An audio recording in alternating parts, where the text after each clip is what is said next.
मैंने आपको पिछली वीडियो में मैटर इन आवर सराउंडिंग पढ़ाया था, तो उसके कुछ पॉइंट थे जो हमारे क्लियर नहीं हुए हैं, तो मैं आपको कुछ पॉइंट क्लियर कराना चाहती हूँ। तो पहला हमारा क्या है कि व्हाट इज साइंस। साइंस होता क्या है? साइंस क्या होती है कि स्टडी होती है जो हमारे नेचुरल लॉ होती हैं और हमारा जो फिजिकल वर्ल्ड में होने वाली जितनी भी घटनाएं होती हैं उसका अध्ययन किस में करते हैं हम? साइंस में। तो पहला हमारे चैप्टर में पहला क्वेश्चन था मैटर। तो मैटर क्या होता है? मेटल क्या होता है? एक छोटे छोटे स्मॉल टीनी पार्टिकल से मिलकर बना हुआ होता है, जिसको हम क्या नाम देते हैं? मैटर, जिसका अपना ऑक्यूपाई स्पेस होता है और जो क्या करता है? स्पेस लेता है। एग्जाम्पल हमारा चेयर, कुर्सी, मेज। स्टेट ऑफ मैटर, हमारे मैटर 3 स्टेटों में बटा होता है, solid, liquid and gas. Solid क्या होता है? इसके सॉलिड एक हमारा ऐसा मैटर होता है जिसके इंटरमॉलिक्यूलर्स क्या होते हैं? पास पास होते हैं, इसे हम कंप्रेस नहीं कर सकते। इसका क्या आपकी अपनी डेंसिटी हाई होती है, ये फ्लो नहीं करते हैं, ठीक है। और ये क्या करते हैं? हम इनको कभी भी कंप्रेस नहीं कर सकते हैं। और इसकी जो इंटरमॉलिक्यूलर स्पेस और फोर्स होता है वो क्या होता है? लो। जबकि इसका इंटरमॉलिक्यूलर फोर्स ज्यादा होता है। जो हमारे सॉलिड होते हैं, सॉलिड के क्या होते हैं? स्ट्रॉन्ग इंटरमॉलिक्यूलर फोर्स होता है। इसका मतलब होता है कि वो आपस में एक दूसरे से आकर्षण बल से बंधे हुए हैं। दूसरा, उसमें क्या होता है? इंटरमॉलिक्यूलर स्पेस क्या होता है? कम होता है, जिसकी वजह से वो आपस में एक साथ जुड़े हुए होते हैं, उनके बीच में बिल्कुल भी गैपिंग नहीं होती है। इनका डेफिनेट शेप होता है एंड वॉल्यूम्स होती है। हाई इनका बॉइलिंग पॉइंट होता है। हमको सॉलिड से लिक्विड में लाने के लिए उसे क्या करना पड़ेगा? हाई बॉइलिंग पॉइंट पर ले जाना पड़ेगा। सेम हमारा जो लिक्विड होता है इसके वीक इंटरमॉलिक्यूलर फोर्स होता है, क्योंकि इसके जो मॉलिक्यूलर्स होते हैं वो थोड़ा बहुत गैपिंग पे होते हैं। सेम इसके जो इंटरमॉलिक्यूलर स्पेस होता है वो ज्यादा होता है। इनका ना शेप नहीं होता, लेकिन इनका वॉल्यूम फिक्स होता है। इसका क्या होता है? जो डेंसिटी होती है वो लोअर होती है और मेल्टिंग एंड बॉइलिंग पॉइंट भी क्या होते हैं? कम होते हैं। इसको हम लिक्विड को कंप्रेस कर सकते हैं और इसको हम फ्लो भी कर सकते हैं। आपकी बुक के एक एग्जाम्पल पे लिक्विड, सॉलिड और गैस का एक एग्जाम्पल बना है, जो उसमें छोटे छोटे सर्कल दिए हैं वो क्या है? आपके पार्टिकल्स हैं। वो पार्टिकल्स को डिनोट कर रहा है। सेम हमारा गैस में क्या होता है? इसके इंटरमॉलिक्यूलर स्पेस ज्यादा होता है, फोर्स ऑफ अट्रैक्शन भी इसका वीक होता है। इसका ना शेप होता है, ना वॉल्यूम, ना इनका मेल्टिंग पॉइंट होता है और इसको हम इजिली कंप्रेस कर सकते हैं, क्योंकि जो इसके इंटरमॉलिक्यूलर स्पेस है वो क्या है? बहुत दूर दूर है। और इस तरह हमारा कि can matter change her state, क्या मैटर अपनी स्टेट को चेंज कर सकता है? तो जब हमारा matter solid to liquid change होता है तो उसके लिए हमें इसको लिक्विड ट्रांसफर करने के लिए, लिक्विड में चेंज करने के लिए क्या करना पड़ता है? उसको हीट देनी पड़ती है। सेम अगर हम उसे लिक्विड से सॉलिड करना है तो हम उसे क्या करेंगे? फ्रीज या ठंडा करके रखेंगे। एग्जाम्पल हो गया जैसे पानी को अगर हम आइस को हम गर्म कर दें तो क्या होगा? वो लिक्विड बनेगा। और लिक्विड को, पानी को हमें ठंडा करके बर्फ के टुकड़े जमाने, तो हम उसको क्या कर देंगे? फ्रीज करके ठंडा करके सॉलिड बना देंगे। सेम अगर हमारा लिक्विड टू गैस होगा, अगर हमें लिक्विड से गैस में कन्वर्ट करना है तो हम सेम उसको हीट देंगे और गैस टू लिक्विड करने के लिए हम क्या करेंगे? उसको फिर से कूल करेंगे। इसको हम वाइस वर्सा या विपरीत भी कहते हैं। वाइस वर्सा का मतलब होता है विपरीत, कि हम इसको सॉलिड से लिक्विड, लिक्विड टू सॉलिड भी ट्रांसफर कर सकते हैं। स्टेट ऑफ मैटर में हमारा बेस्ट एग्जांपल होता है आइस। आइस क्या करता है? हमारा सॉलिड के फॉर्म पे भी रहता है, लिक्विड के फॉर्म में भी रहता है और गैस के फॉर्म में भी रहता है। सॉलिड के फॉर्म पे वो आइस, बर्फ का टुकड़ा, लिक्विड के फॉर्म पर पानी और एक गैस के फॉर्म पर वो हमारे क्या रहता है? भाप या water vapour. Point, melting point, freezing point, ये क्या क्या होते हैं? हम इसका डिफरेंस बताएंगे। बॉइलिंग पॉइंट क्या होता है? जिस पॉइंट या जिस टेम्परेचर पे हमारा सॉलिड क्या करने लगता है? लिक्विड पोजीशन पे आ जाता है। कौन सी कंडीशन पर आ जाता है? Liquid position. उसे हम क्या कहते हैं? Melting point. जब वो क्या करेगा? धीरे धीरे धीरे मेल्ट होना स्टार्ट कर देगा, उसे हम क्या बोलेंगे? Melting point. इसमें क्या हमारा मैटर सॉलिड टू किस में कन्वर्ट होगा? लिक्विड में। Melting point of ice, melting point ice का कितना होता है? 273 केल्विन, जिसको हम किस में डिनोट करते हैं? केल्विन से। हमारे मैटर को सिर्फ 2 चीजें इफेक्ट करती हैं, या तो टेम्परेचर या तो प्रेशर। तो टेम्परेचर जब इसको इफेक्ट करेगा तो वो किस में जाता है? हमारा मेल्टिंग पॉइंट पे और बॉइलिंग पॉइंट पे। हमारा बॉइलिंग पॉइंट क्या होता है? जब हमारा लिक्विड गैस में कन्वर्ट होता है और क्या करने लगता है? बॉइल होने लगता है, तो इसको हम क्या बोलते हैं? Boiling point. किसके अकॉर्डिंग? एटमॉस्फेरिक प्रेशर के अकॉर्डिंग, वायुमंडलीय दाब जिसको बोलते हैं उसके अकॉर्डिंग। तो हमारा बॉइलिंग पॉइंट कितना होता है? 100 डिग्री सेंटीग्रेड। मैनेजमेंट करने के लिए सिर्फ 2 ही आपकी यूनिट्स हैं, एक है केल्विन और एक है सेल्सियस। तो हम इन दोनों में ही टेम्परेचर को क्या करते हैं? डिनोट करते हैं और उसे लिखते हैं। हमारा दूसरा क्वेश्चन था लेटेंट हीट। लेटेंट हीट का मतलब होती है छुपी हुई उष्मा। छुपी हुई उष्मा का मतलब क्या है? कि जब कोई हमारी हीट वो क्या करती है, छुपी होती है। और वो क्या करती है, जैसे ही हम उसको गर्म करते हैं, गर्म करने पे क्या होगी, काइनेटिक एनर्जी आएगी। काइनेटिक एनर्जी क्या आएगी, उसका जो फोर्स ऑफ अट्रैक्शन है, जिसकी वजह से वो आपस में ज्वाइंट है, उसको क्या कर देगी, तोड़ देगी, जिसकी वजह से उसके अंदर जो उष्मा जाती है उसे हम क्या बोलते हैं, latent heat. Latent heat of fusion, fusion का मतलब होता है विलय, कि छुपी हुई उष्मा जब विलय में होती है तो क्या करती है, तो विलय के लिए हमें क्या होता है कि स्पेसिफिक अमाउंट दिया होता है, तो हम उस अमाउंट के अकॉर्डिंग क्या करते हैं, एक डेफिनेशन बनाते हैं। तो लेटेंट हीट ऑफ फ्यूजन क्या होता है कि जब हम 1 kg कोई सॉलिड है उसको हमें किस फॉर्म में लाना है, लिक्विड फॉर्म पे ला रहे हैं, तो लिक्विड फॉर्म पे लाने के लिए हम उसे जितनी एनर्जी दे रहे हैं वो क्या कहलाती है, उसकी लेटेंट हीट ऑफ फ्यूजन, मतलब विशिष्ट छुपी हुई उष्मा किसकी, विलय की। फ्रीजिंग पॉइंट, फ्रीजिंग पॉइंट क्या होता है, जब हमारा फ्रीज मतलब होता है जमाना एक तरीके से, तो हम किसको जमाते हैं, लिक्विड को। तो जब हमारा लिक्विड सॉलिड फॉर्म पे जाता है जिस टेम्परेचर पर, उससे हम क्या बोलते हैं, फ्रीजिंग पॉइंट। तो फ्रीजिंग पॉइंट हमारा कितना होता है, 0 डिग्री। कितना होता है, 0 डिग्री पे आके हमारा कोई भी मैटर क्या होता है, फ्रीज हो जाता है, जम जाता है। डिफ्यूजन का मतलब होता है फैलना। हम किसी वाटर के पानी में, एक बीकर में हम अगर इंक डालते हैं तो क्या करती है, वो फैल जाती है, तो उसे हम क्या बोलते हैं, डिफ्यूजन। डिफ्यूजन का मतलब होता है प्रसार, प्रसार। इसका एग्जांपल होता है हमारा इंक। इंक को अगर हम डालेंगे तो वो क्या करेगी, जो दोनों मैटर हैं हमारे आपस में एक दूसरे के साथ घुल मिल जाते हैं। जब वो घुल मिल जाते हैं तो क्या होता है, उनके बीच में प्रसार होने लगता है और वो फैलने लगता है। तक हम किसके बारे में पढ़े थे, टेम्परेचर के बारे में पढ़े थे। तो हमारा बॉइलिंग, मेल्टिंग, फ्रीजिंग पॉइंट की टेम्परेचर के अकॉर्डिंग था। अगर हमें प्रेशर के अकॉर्डिंग हम मैटर को देखते हैं तो हमारा प्रेशर के अकॉर्डिंग क्या होता है, वेपोराइजेशन होता है। प्रेशर के अकॉर्डिंग क्या करता है, जब हम गैस के कंटेनर को, गैस को क्या करते हैं, कंप्रेस करते हैं, दबाते हैं, तो वो किस फॉर्म में जाती है, हमारी लिक्विड फॉर्म पे चली जाती है। हमारे एग्जांपल है एलपीजी सिलेंडर, हमारे सीएनजी सिलेंडर। तो यही वेपोराइजेशन की प्रोसेस क्या होती है, जब हमारी लिक्विड टेम्परेचर, ह्यूमिडिटी, टेम्परेचर का मतलब होता है तापमान, ह्यूमिडिटी मतलब आर्द्रता या नमी, और सरफेस एरिया, सरफेस एरिया का मतलब सतही क्षेत्रफल, इनके अकॉर्डिंग जाती है। तो हमारी जो लिक्विड स्टेट है वो डायरेक्ट किस फॉर्म में चली जाती है, वेपर्स फॉर्म में, तो इसके वेपोरेशन फॉर्म पर चली जाती है। लेकिन उसमें एक चीज ध्यान रखनी पड़ती है कि उसमें जो वेपोराइजेशन की प्रोसेस में हमारी जो लिक्विड टू गैस की स्टेट में जाएगा, लेकिन वो उसकी बॉइलिंग पॉइंट से हमेशा नीचे होना चाहिए, क्योंकि अगर बॉइलिंग पॉइंट से ऊपर जाएगा तो वहां पर क्या करेगा, वो जलने लगेगा। जैसे हमारे एटमॉस्फेयर का टेम्परेचर अभी इस टाइम पर 40 डिग्री या फिर 30 डिग्री सेंटीग्रेड टेम्परेचर है, तो इस टाइम पर भी हमारे कपड़े सूख जाते हैं। वो इसलिए होता है वेपोराइजेशन की प्रोसेस से, क्योंकि जो हमारे पानी के कण होते हैं वो क्या करते हैं, उन कपड़ों के बीच से गुजरते हैं और अपने साथ उन नमी या तापमान को लेकर चले जाते हैं, जिसकी वजह से हमारे कपड़े क्या हो जाते हैं, इजिली सूख जाते हैं। कुछ मेजरमेंट या यूनिट्स होती है जिससे हम क्या करते हैं, उनको मेजर करते हैं। तो मास की यूनिट होती है केजी। मास किस में डिनोट करते हैं हम, केजी में। वॉल्यूम की होती है क्यूबिक मीटर क्यूब। क्यूबिक का मतलब क्या होता है, घन, घन आयतन, इसका मतलब है मीटर क्यूब, ठीक है। केल्विन क्या होती है, एसआई यूनिट होती है टेम्परेचर की। तो 0 डिग्री सेंटीग्रेड का मतलब है 0 डिग्री सेंटीग्रेड पर कितना केल्विन होगा, 273 केल्विन, ठीक है। Unit of pressure is pascal. क्या होती है प्रेशर की यूनिट, क्या होती है, पास्कल। पास्कल को हम यूनिट ऑफ प्रेशर, मतलब प्रेशर को हम किससे डिनोट करते हैं, एटीएम से, और 1 एटीएम बराबर होता है 101325 पास्कल, 101325 पास्कल।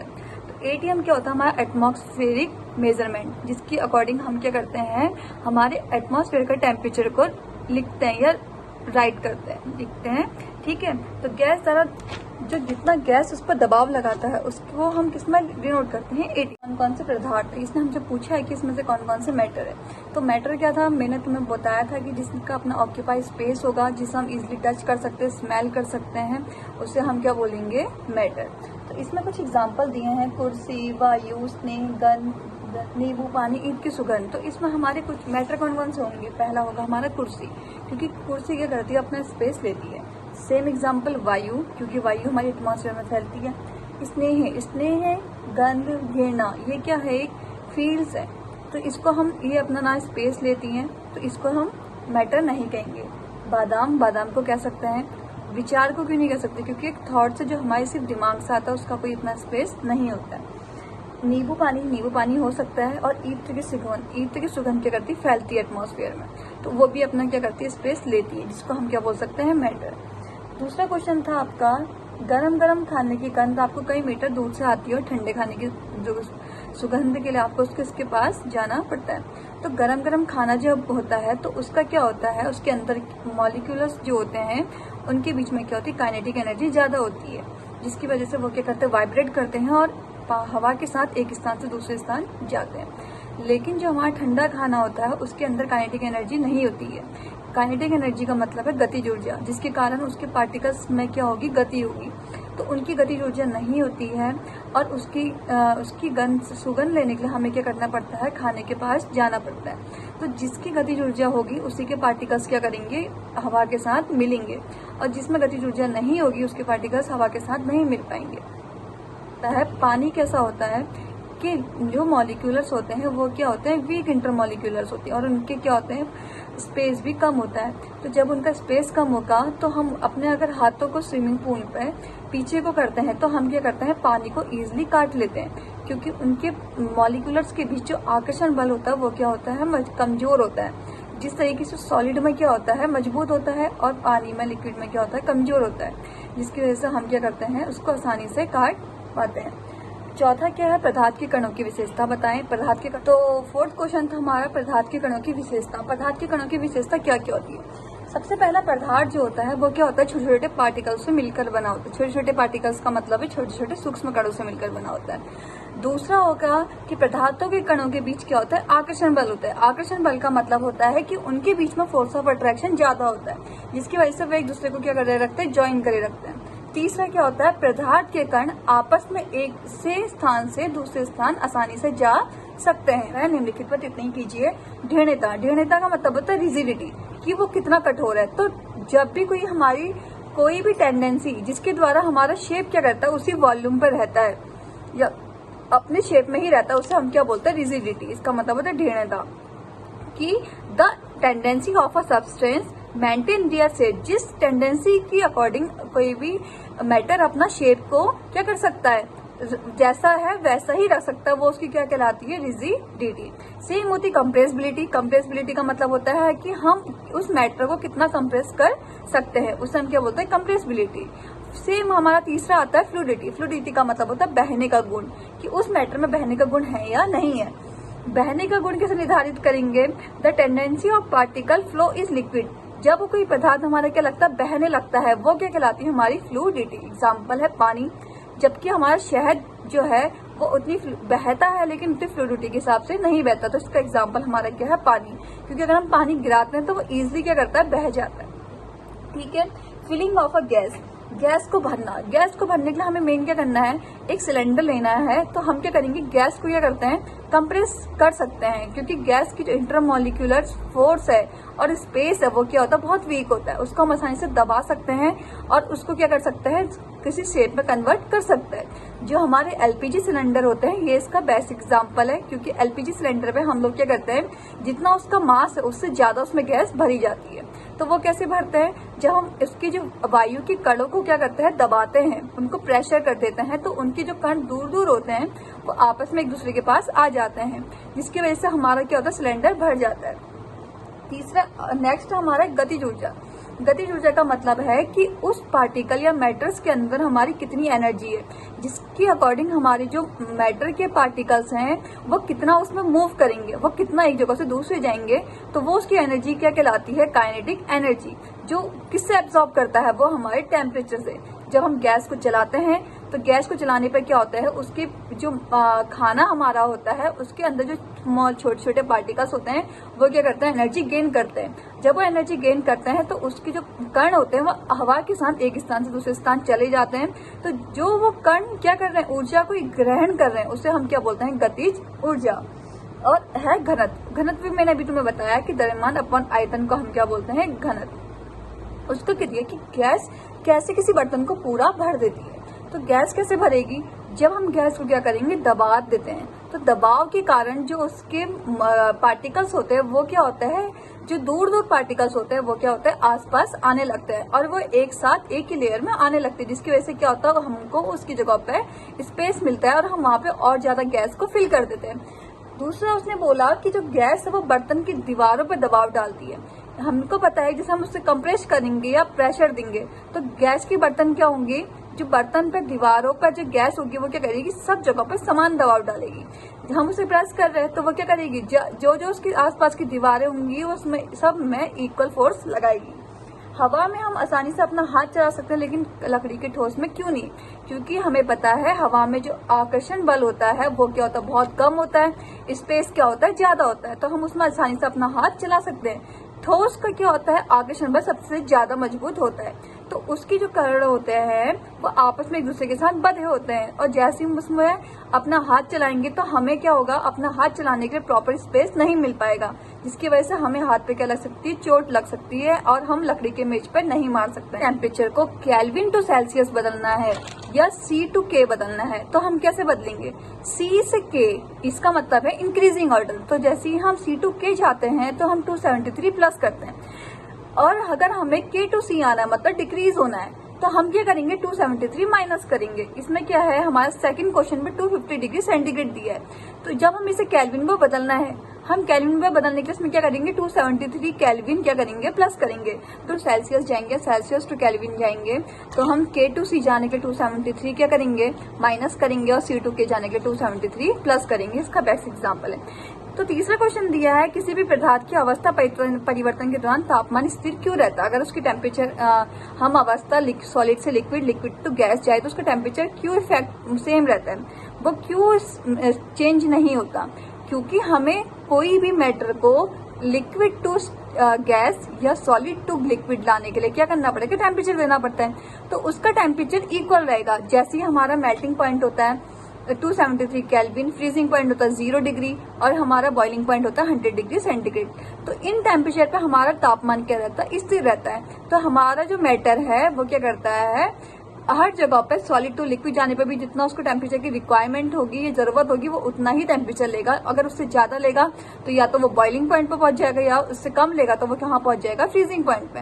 तो इसलिए हमारी कोई भी स्टेट को बदलने के लिए, सॉलिड टू लिक्विड या लिक्विड टू गैस बदलने के लिए क्या होता है, उसका तापमान क्या रहता है, स्थिर रहता है। फिर पढ़ा कि जो ठोस पदार्थ होते हैं इनका जो घनत्व होता है वो लिक्विड से क्या होता है, ज्यादा होता है, लेकिन फिर भी बर्फ का टुकड़ा क्या होता है, एक सॉलिड होता है, फिर भी वो क्या करता है, पानी में तैरता है। इसका ऐसा क्यों होता होगा?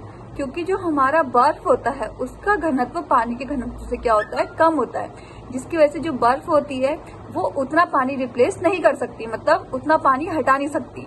किसी भी मैटर को डुबोने के लिए या डूबने के लिए उसको जितना उसका स्पेस है उतना उसको अपना पानी हटाना पड़ेगा, जिसकी वजह से वो क्या करेगा, डूबेगा।